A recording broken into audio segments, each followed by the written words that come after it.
So, good morning all. My name is Daniel Sutton. I'm a principal analyst at Omdia in the visual entertainment and addressable devices field. So I work in that space which combines the bridge between the content being made and the devices it's being consumed on. Today we're going to be talking about the role of the connected car within that space.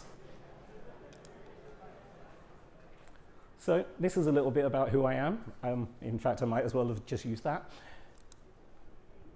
But also, I just wanted to include this because this sort of shares my love of this topic. That there is the 1992 Encyclopedia of Cars, which stays with me all the while. So when I'm talking about the connected car, it's coming from that place. So why are we talking about the connected car as a potential avenue for media? Well, as we all know, viewing time is at a premium. We have to look at viewing time cumulatively in the same way we look at labour hours, because of the fact that one person who may be looking at TikTok on their phone and watching the television is suddenly consuming an hour and a half's worth of content in an hour. And yet we as an industry are still trying to get more of that viewing time. So we have to look away from the home. Well, we can't reach people at work, or at least we shouldn't. So we have to look at them outside of the home. So we look to the commuters. Smartphones and tablets are obviously they're everywhere, is the word I'm looking for. 122 million, I believe, in the UK for those devices. That's 2 devices to every person. So they have that space covered. So we're left with the car. So for the car, there are 3 factors which are really driving the possibility of in-car media. We have increased connectivity. We have the switch from the internal combustion engine over to electric vehicles and the behavioural changes that come with that. And we have the perception that automation is at least achievable in the coming years. So let's start with the last one. There are roughly 5 stages in automation as people accept. Going from level 1, which is basically driver assistance technology. This will be braking assistance or lane assist. Going through to level 5, which is that dream of being able to sit down at the end of the day, have a glass of wine and let your electronic chauffeur take you home. Right now, we are just chasing number 3. There are currently 2 cars on the market capable of level 3 automation. Well, certainly outside of China, there are a couple which are debatable, but certainly in Western Europe and the US, there are 2 cars available.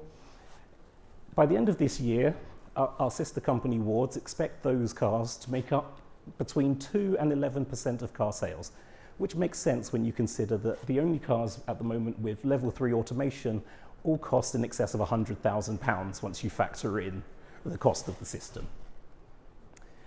So what we can see from this is the ability to reach the driver on the go is somewhat limited.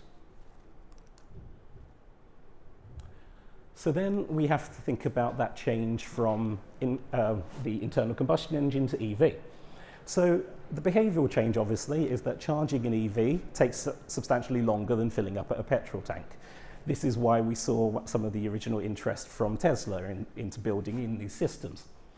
The reality is, though, as the charging network is growing, that time is shrinking. So in 2022, it was taking an average of 45 minutes from parking up to being charged. As of this year, that time has been reduced down to 40 minutes. By the end of 2025, we're expecting it to be 38 minutes. That time is shrinking. And that is just looking at the window of people actually charging outside of the home. The majority of people, in a YouGov survey, it was estimated around 80% of people are actually doing most of their charging in their homes. And then when we go to the public charging spaces, we have to look at where these chargers are. A lot of these chargers, 45% of them, are in destinations such as shopping centres, retail spaces. Then we have a further 35% in workspaces or public car parks in town centres. So we're actually only left with a very small minority of the charging taking place in traditional service stations where people might be actually sitting in the vehicle rather than going about their business. So again, unfortunately, this window for when people are sitting in the vehicle becomes smaller. But that doesn't mean the opportunity isn't there. You see, the reality is, even though that window of opportunity to reach the customer is small, the connectivity that underpins it is prolific. At the moment, in 2024, there are an estimated 485 million connected cars on the road. That number is going to go up to 1.3 billion. And while media may not be the prime driver behind this, the opportunity is there, and OEMs are not going to ignore the opportunity to bring an enhanced media experience, even if it's not their focus. So what are their focuses? Well, in a survey by our sister company Wards last year of automotive professionals, we saw that the main concerns were autonomous driving, theft and security. We also saw environmental sensors and edge computing functionality as main drivers. It was only actually a very small percentage, less than 15%, who said that video streaming was going to be a driver for in-car subscriptions. And then audio streaming and gaming right down there, only 5%. But you have to remember that these services are not being asked to stand up on their own. When Tesla first came along and started offering the in-car entertainment package, which gave access to Netflix and YouTube, that was bundled in with dynamic mapping. It was included with speed camera tracking, etc. BMW, in their more recent proposition, very much the same. You get an enhanced digital assistant. You get, again, the speed camera tracking. You get better engine management capabilities. So the media proposition is rolled into this wider digital proposition for the consumer.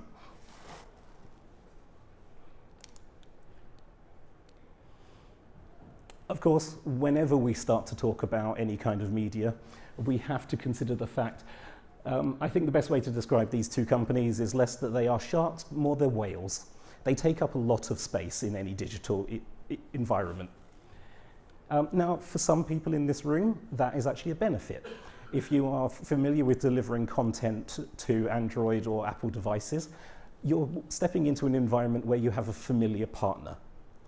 If, however, you're looking at it from the space of wanting to be an aggregator surfacing, you need to be aware of the fact that this is a big competitor in that space, and it's always someone who you're going to have to be aware of.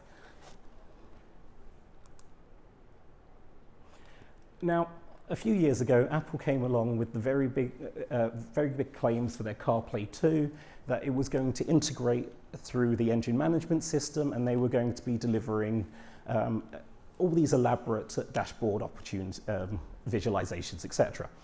The real reason behind that drive was less to do with that experience of the fancy dashboards, and more to do with the fact that as the system is currently set up, Apple are actually unable to surface any kind of visual media content within the car. Because right now there is no connection between the engine management, which tells the system the vehicle is stationary and safely parked, and the actual Apple CarPlay system. So Apple proposed this. Now that was nearly 4 years ago, and as yet we haven't seen this come to pass. In the meantime, Google have decided, rather than trying to go through the whole process of making the phone the center of the car, they've brought along Android Automotive. Confusingly named, very close to Android Auto, but the difference between the two being Android Auto is essentially an extension of your phone through the car, whereas Android Automotive is actually a fully fledged operating system. And it's because of this that Google now have the opportunity to start showing in-car video in a way that Apple can't. So Google have partnered with the likes of, obviously YouTube are in there, but Netflix, Disney, and the BBC are all using video on these services because of the ability to connect in that way. As we established earlier, for the time being, the driver is very difficult to reach, but we do have to look at rear seating systems. So here is a representation of the biggest challenge in that space. The fact is, an in-car system can be brilliantly integrated, it can have a great slew of content available, but it is always going to be competing with that iPad or the Android tablet that the child has always been using, that is set up with the content they like, is set up with the apps. So we have to consider the fact that this is who our big competitor in the rear of the vehicle is.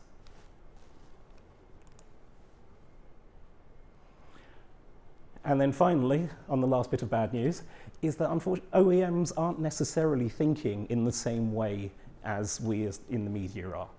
When we think about connected cars in the future, we immediately think of screens. When I was looking at this topic recently, I found these two examples, opposite ends of the spectrum. Here we have the Citroen Oni, which is designed to be a hot hatch of the future. It's cheap, it's renewable. We have bits of recycled cardboard being used to keep the paneling down.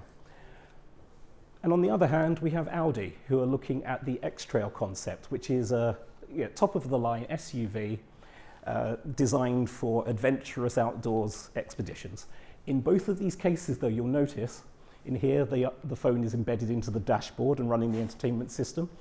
In here, it's being used as part of the instrument cluster. What we are missing is those big screens. So we, again, have to be realistic about what is the center of the car. And at the end of the day, for a vehicle OEM, they are still going to be thinking about safety, about delivering you to where you want to be in a relaxed state. So I guess the main takeaway that I would bring to you is, rather than thinking about the connected car as an entirely new revenue stream, it's an extension really of the strategies that we have developed for the connected TV. The car, although there will be monetization opportunities, particularly when we think about advertising and location-based, the car is really going to be an extension of engagement. It's going to be a new way to reach the customers. So with that, I guess my final thoughts. So in-car connectivity is coming, and so the opportunity will be there. You always have to be aware of the presence of Apple and Google in this space, because at the end of the day, they are big players with a lot of experience. But again, that isn't necessarily a hurdle depending on where you sit within the delivery chain. Yes, while the driver, it cannot be reached for the time being. There is an opportunity in rear space, but again, you need to deliver content which is going to lure the children away, essentially, from what they are used to. And yes, essentially that last question I'd like you all to think about is what elements of your CTV strategy could be engaged to come forward, because ultimately that's the way I think we need to be considering this environment. Okay, any questions?